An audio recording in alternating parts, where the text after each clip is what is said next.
Ini lagi dan lagi terkait berita persidangan Niki yang kembali Niki emosinya tidak tertahankan sambil tadi saya sudah lihatkan videonya sambil menunjuk JPU.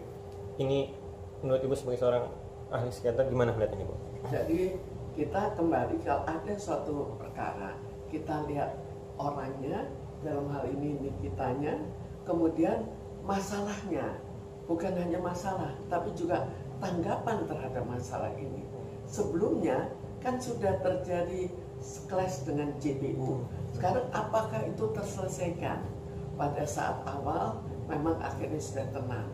Tapi entah bagaimana saksi-saksi dari JPU menjatuhkan Nikita. Jadi sudah marah lagi Nikita kan. Jadi sekarang juga marah lagi Nikita, dan kemarahan itu namanya emosi, itu tidak otomatis bisa kita bendung. Apalagi pada orang yang biasa menunjukkan emosinya, kan tidak otomatis bisa dibendung. Maka di sini pun dia menunjukkan sifat-sifatnya untuk menunjuk JPU.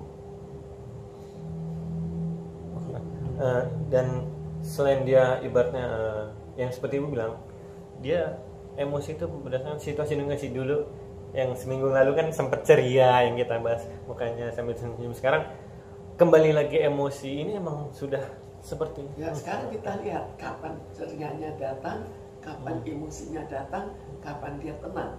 Pada saat awal apakah ada suatu bisikan, oh lebih baik jangan keras supaya nanti bisa terjadi perdamaian? Kita nggak tahu. Apakah ada bisikan dari pengacara, dia juga tidak tahu. Tapi sempat ada masa tenang. Setelah itu ada lagi yang saksi-saksi di JPU. Di situ mulai marah. Dan setelah itu ada permintaan yang juga tidak diikuti. Jadi akhirnya yang terjadi adalah emosinya bertahan. Dan itu yang terjadi sekarang. Sampai ditenangkan oleh tim pengacaranya Bu, sampai tenang sabar-sabar. Tapi ini kan saya tetap agak emosi dan akhirnya mereda. Ini gimana nih Bu? Ya, saya pikir ya itu hal yang biasa saja kan. Jadi biasa dalam segi bahwa Nikita orangnya cepat menunjukkan emosinya. Dalam hal ditunjukkan emosi, akhirnya emosi kelihatannya sudah keras, nggak wajar saja Pak ada pihak yang menenangkan. Nah, Bu, artinya up and down karakter Niki itu dipengaruhi oleh apa Bu? Kalau dalam hal di ruang persidangan itu sendiri? Pertama sifat pribadinya. Pribadi. Kemudian apa tanggapannya jika dalam hal persidangan? Apakah dianggap kita diam? Dan kemampuannya juga. Kita lihat coba misalnya ya, seorang kan cukup sering ada ya orang yang kurang berperan, atau ada yang ibu-ibu yang sudah 80 tahunan, itu kan akhirnya dia hanya menangis. Jadi kita lihat juga kalau dia nggak bisa membantah, ya dia menangis. Kalau sifatnya memang lebih banyak, kalau menghadapi sesuatu bukan fight, ya dia nangis. Ini pada Nikita kita lihat dalam acara apapun dia lebih banyak untuk fight saja. Untuk fight ya. Oke.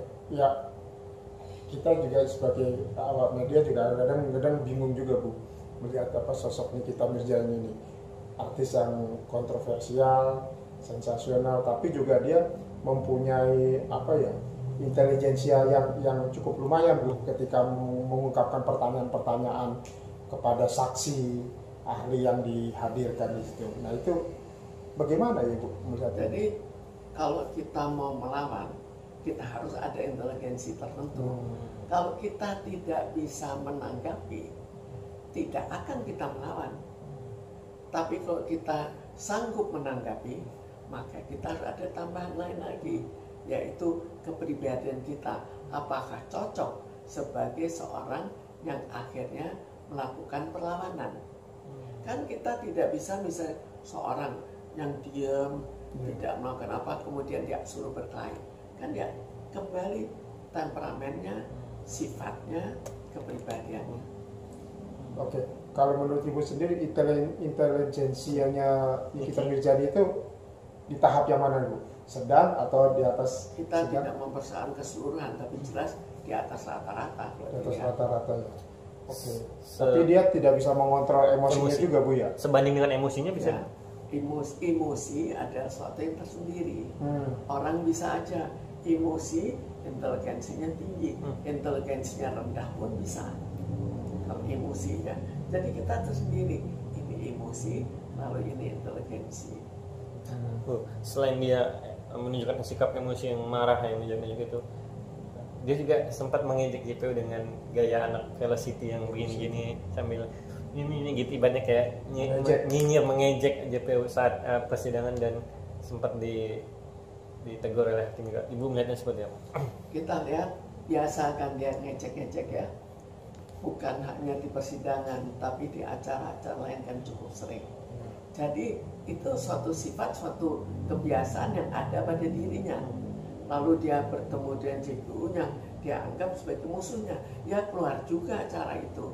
Walaupun bisa juga dia pendam kalau dia anggap ini membahayakan.